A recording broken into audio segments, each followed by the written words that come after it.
kind of need my second monitor actually, so I'm gonna. Oh fuck. So many cords. Oh wait, damn, I can just put it here. Okay.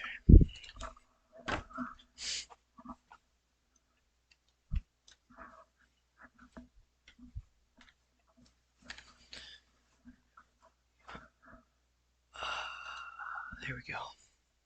Alright. Don't trust Gregory.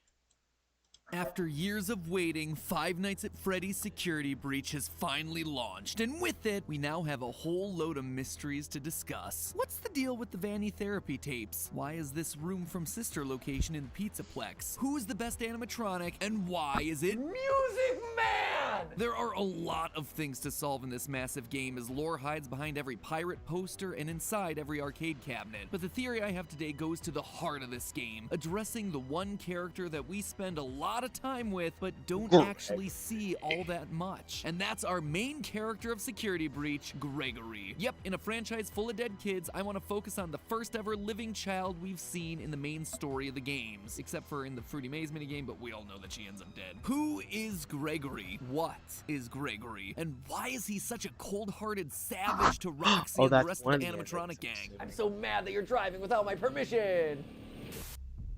I'm Oh my gosh! Gregory is brutal. My Dude, friends, I know. the answers to those questions will recontextualize everything that you thought you knew about this series. So let's begin. Oh. Oh, I Hello, forgot Internet! Welcome to Game Theory, the show that can't help but stuff its face with FNAF lore like Chica stuffs her face with pizza and garbage. I guess at this point it kind of applies to us too. Anyway, if you want to stuff your YouTube feed with FNAF videos, then hit that subscribe button right now, because today starts what I expect to be a 3-part series into the many unsolved mysteries of Security Breach. I mean, on the surface, the game seems pretty self-explanatory, right? Survive being trapped in a mall for one night. Looks like the new team forgot to read the title of the franchise. But that's nothing. That's easy. Once you start looking into secret rooms, secret tapes, secret endings, secret minigames, and actually bother to read all the emails and item descriptions, you learn that there is a lot more here. Stuff that looks both backwards at the series that came before and forwards into what is coming next. Stuff that, quite frankly, I'm still working on piecing together. This is a big game with lots of places to hide things. But today, I want to focus on a mystery that I do feel like I have a pretty solid handle on. The relationship between Gregory and Glamrock Freddy. What's the deal with this random kid, and why is a killer animatronic suddenly trying to help him? Like, seriously, the game kicks off with this incredible cutscene. Everyone is living their best 80s-tastic lives on stage before Freddy suddenly glitches out and smash cut to Gregory just being there, I guess. It is one of the weirdest, most jarring intros to a game ever. And then from that point forward, we're just expected to assume that everything is perfectly normal, no explanations necessary. So I'm here to give you that explanation, because I strongly suspect that this boy is not a boy, and this robot is not a robot, and that the story of their relationship is one that's trying to make amends for one of the earliest and most pivotal points from this Bite of 87 franchise. To begin, let's establish what we do know about Gregory in order to piece together the What rest. was So talking what about? does the The game Bite of offer us in 83? terms of his backstory? Nothing. First and foremost, we know that he's pretty much off the radar. At the start of the game, Freddy does a quick scan only to realize your guest profile is unknown to me. Similarly, when security guard Vanessa is chatting it up with Freddy, we hear this part of their conversation. That is great news. He can be returned to his parents. He can't.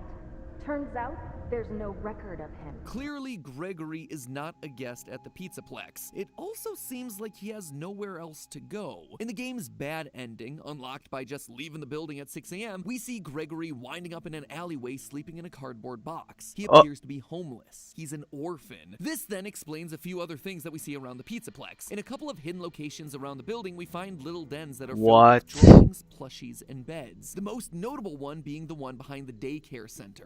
Gregory seems to be living inside the Pizzaplex, which would explain his lack of a guest pass. We can't even be sure that his name is Gregory. In the game's opening scene, Gregory has no issues speaking to Freddy. Will you shut up? Who said that? I did. However, once Freddy asks him for his name, he stutters.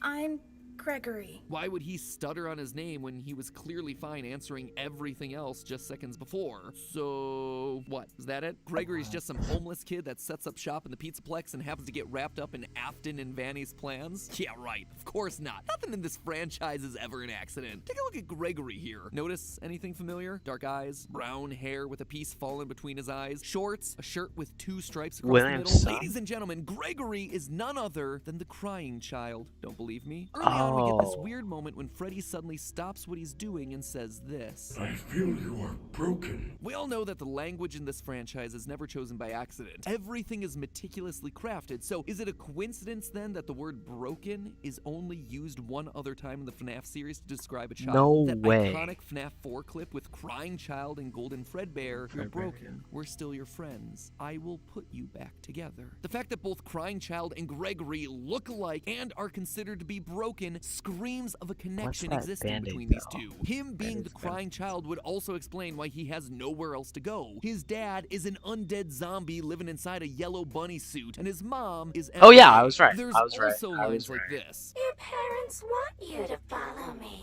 Your family is looking for you. Let me take you to your parents. On one hand, this just sounds like Chica spouting out some generic security protocol. On the other hand, Really if now? indeed Gregory is the crying child, Chica's lines here take on a whole new meaning because she is quite literally bringing him to his family, his father living in the basement, William Afton. But Yup. obviously there's one big problem with this, one that I'm sure all of you are screaming at your monitors or typing aggressively down in the comments. Crying child is dead. He died in FNAF 4 when his older brother Michael picked him up to be chomped. And not only did he die, his soul then went on to be one of the 2 spirits possessing Golden Freddy, the other being the vengeful spirit Cassidy, before he was finally put to rest by the puppet in the happiest day ending of FNAF 3. This kid is well and truly gone. He is removed from the franchise. He is one of the few cards that are officially off the lore table. So why then do I dare invoke his name here? Because Gregory is a robot, a rebuilt version of the Oh, wait. Flame shields activate because it's time for everyone's favorite segment. MatPat uses the lore from multiple FNAF books to try and explain parts of the game that don't make sense. I'll try to make this as quick and painless for all of us as possible. In the books, children having tragic premature deaths and then being rebuilt as robots by their grieving fathers is something that happens a lot. Like, if I had a nickel for every time this plot line showed up, I'd have like 3 nickels, which isn't a lot, but it's weird that it happened 3 times. In the original novel trilogy, the whole big twist of that was that Charlie, daughter of Henry Emily, died as a kid, and that her father put her Rebuilt back her, together by yeah. building robotic versions of her, each one representing a different stage of her growing up development. That's Then weird. again, in Fazbear Frights, we have the character of Eleanor, who is Yeah, strongly I implied to have remember been her. built as a replacement daughter, as well as Dr. Telbert, who developed Remnant as a way to preserve his sick and dying daughter. And all of this is without me even going into the numerous stories where children get swapped out for robots and or Fazgoo, which, once it has your DNA, basically creates a clone of you. If that's the future of the franchise, we're going down some weird paths, my friends. Anyway, to summarize, there's evidence in the wider canon that FNAF 4's lines about the crying child being broken and needing to be put back together were meant to be much more literal than any of us first suspected. But we don't even have to go that far. Within Security Breach itself, there is plenty of evidence to suggest that Gregory isn't exactly what he seems. When Vanny spots you and starts to get closer, your vision gets a CRT effect. Basically the horizontal lines that yeah. TV monitors used to get. And it's worth remembering that since this is a first-person game, that is representing your vision. So why are your eyes suddenly behaving like cameras on the fritz? Unless, you know, they are cameras on the fritz. Later in the game, Yeah, once we that's defeat weird. Roxanne Wolf, we can take out her eyes and upgrade Freddy. Our Fazwatch tells us that, quote, Roxy sees things differently than others. Sometimes she'll stare and talk to the other bots through walls. She's able to see things that others can't, which allows us to see collectibles like secret CDs. In a way, she has That's some sort what of those X-ray vision, which were. is why when you first install him into Freddy, his comment really stands out. How are your new eyes? I am having a hard time adjusting. You look different to me. It's almost like he was seeing Gregory as a normal child. And now that he has these new eyes, he's able Oh, to see through Gregory's shit. skin and reveal something that he wasn't expecting, like say an animatronic endoskeleton. I Also, didn't think Gregory about can that. be inside Freddy when he's inside the charging station. I thought which about on that. its own feels weird. Like I kind of expected you to hop out and leave him to charge, but nope, we pilot him inside of it and then sit there as he charges. Or could it be that those charging stations are as much for us as they Yep, are I knew it. I for was him? just Remember that secret den behind the daycare where we assumed Gregory's living? There's a strange amount of decommissioned and what appear to be salvaged security robots. Maybe for a kid who needs a robotic upgrade. The fact that there's no record of Gregory would also make sense. Oh if he's an my animatronic, there wouldn't be records of him because he's not technically a human. It would also explain why Gregory has no parents. But maybe the biggest point of evidence comes from the very beginning of the game, where during the opening cutscene we see Freddy glitch out. This sets him on a course of being good for the rest of the game. But what causes that glitch to happen in the first place? Well, by going frame by frame, we can see that there's a security threat on the loose, and it looks to be a small child. What? It's Gregory. It has to be. Gregory is the threat here, a robot that poses a threat to Freddy's programming. But why? How? What would make sense about that? Well, to understand that connection, it's time to put a pin in Gregory and turn our attention over to Freddy. If you unlock the game's final secret ending, you end up going below the Pizzaplex, only to discover a former Freddy Fazbear location, Freddy Fazbear's Pizza Place. If that name doesn't mean anything to you, it shouldn't really. Most of the restaurants in the series go unnamed. But while the name might not mean anything, the layout should be a familiar one. One large rectangular stage with lights on the trim and Two big speakers on hallways. either side, and a smaller semicircle stage right next to it. It's from FNAF 6, Pizzeria Simulator. Notice just the kidding. stools that are placed right in front, the checkered floor. We even have purple striped tablecloths and blue, green, and red plates, exactly like we saw shit. in Pizzeria Simulator. As a refresher, this is the location that Henry lured all of the roaming animatronics to in order to burn them to the ground one final time. Oh yeah. Although for one of you, the darkest pit of hell has opened to swallow you whole. So don't keep the devil waiting, friend. And this is it, here. Seems like Henry's plan didn't quite work as expected. We still see pretty much everyone that he tried to torch away, and they're all alive and well and thriving underground. Springtrap is there, Molten Freddy is there as this big black blob, and if you look inside that blob, you can even see Baby. And heck, even the puppet. Kinda lessens the impact of that Savage Henry speech from FNAF 6, but whatever. Anyway, the reason I bring this up, outside of it giving me a chance to remind everyone that I totally called something like this happening at the end of the last theory from a year ago, is that one character is notably absent here, Michael Afton, who we're reasonably sure was the guard working at the FNAF 6 location and the one who helped to burn it down. And to you, my brave volunteer, who somehow found this job listing not intended for you. Although there was a way out planned for you, I have a feeling that's not what you want. I have a feeling that you are right where you want to be. After being scooped, turning purple, and trying to undo his family's sins location by location, he went down with the ship and burned alongside his father and sister. Which means that presumably he should be here somewhere. And yet he's not. Unless, of course, he's taken on a new form. Say perhaps Glamrock Freddy. No we know way. for a fact that Freddy's been down here based on some of the lines that he drops during the finale. I know what this is. I have been here before.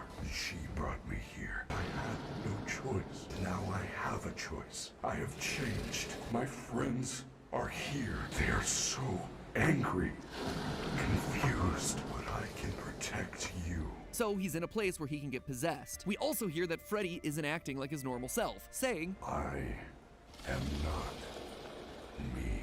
and in yet another ending, the fire ending, Freddy is more than prepared to set the place ablaze, much like Michael Afton did to Fazbear Frights at the end of FNAF 3. I guess old habits die hard. And nothing says that clearer than the replica of Mike's room from Sister Location that's hiding inside the Pizzaplex. Yeah, for those of you who don't know, hidden inside the mall is the exact replica of Mike's living room from Sister Location, down to the TV, lamp, and basket of exotic butters. Exotic But exotic. But here's the kicker. Over on Mike's wall is a coded message, one that was solved through an incredible team effort What? from Dawko and the rest of the FNAF subreddit. It reads as follows, quote, "Break and mend, I built the breath. They hunt now. drawn to life. Not real, still me. And frit and fraught with thought and zest, and guessed no blunt woes. Dodge, duck, flash, shoot, crawl, run, crush the vile band. Cry not, try not, do not hold out hope. Your life, your aim will save those with soul. I feel like this is some sort of a poetry reading. Snaps, Yeah. everyone. Snaps. Snaps. Yeah, man, cue the bongos. All right, basically, this is just a bunch of fancy talk, all relating to Mike's personal journey. The first line is all about breaking and repairing things, and in doing that, creating new life. In other words, Ennard and Baby. The rest is all about his Ennard's the commitment to goat. try and stop the evil animatronics and try to save any of them with a soul left in their bodies. Now, does the presence of this room and poem necessarily mean that Mike is Freddy? No, but I do think it's telling that we're reminded of Mike's commitment to save everyone inside of a room that you're required to find alone in the dark, i.e. without Glamrock Freddy hovering over your shoulders. Heck, during the finale, we even get this line from Glamrock Freddy. My friends are here.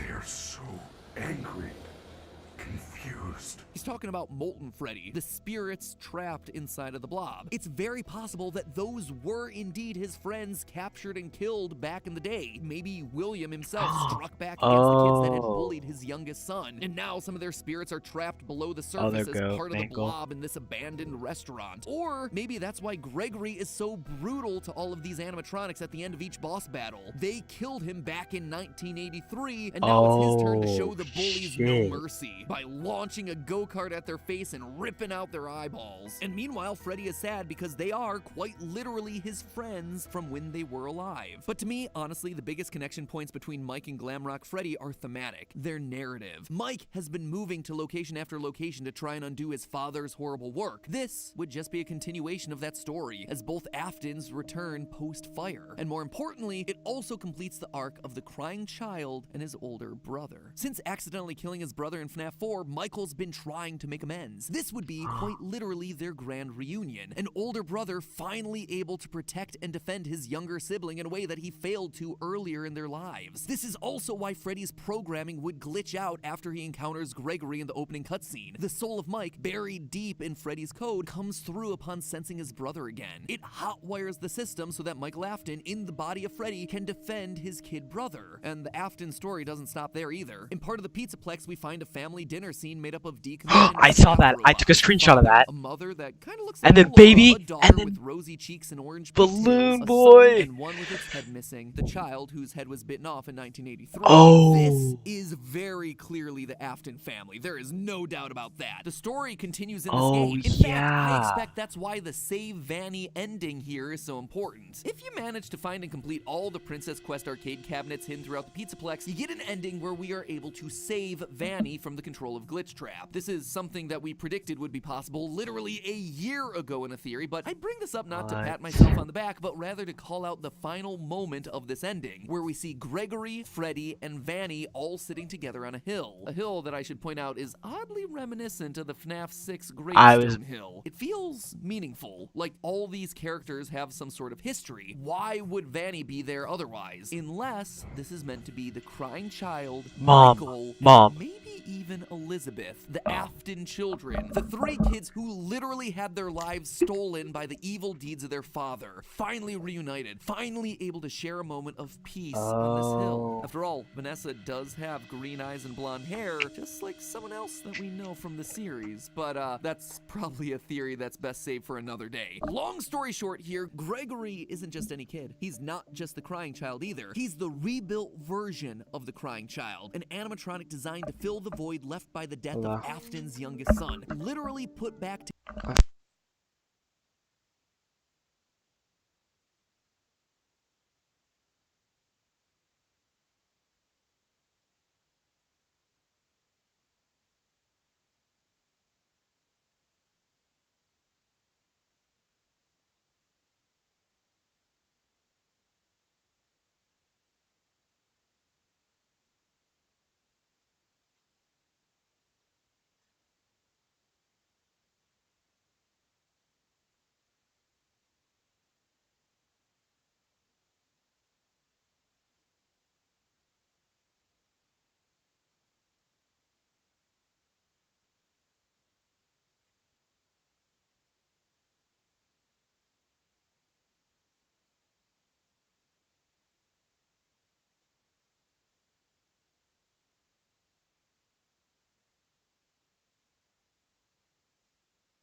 Sorry, gang.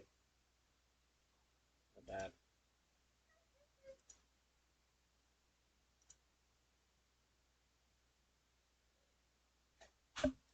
Together piece by piece. And Mike, meanwhile, is also back. Glammed out this time, continuing to make amends for his past by reuniting with the brother that he accidentally killed as a kid and protecting him in a way that he never could before. Which then leaves us with a question: who's Vanny? How does she fit into all this? Why does she fit into all this? And why does Robot Gregory glitch out each and every time she gets close? That, my theorists, will have to wait for the next episode, because this episode's running long and honestly I need more time to think through the answers. So in the meantime, theorists, remember, hit that subscribe button so you don't miss how all these clues fit together. You're not going to want to miss that next episode, mostly because, you know, if you do, the FNAF lore will no longer make any sense to you whatsoever. Plus, hitting the subscribe button's free, and let's be honest, at this point, you owe it to yourself to see how it all plays out. But for now, remember, it's all just a theory. A game theory! Thanks for watching.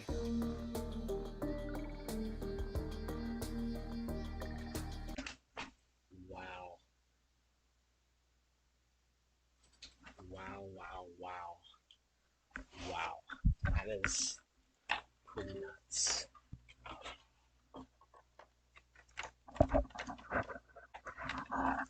That's pretty nuts, man.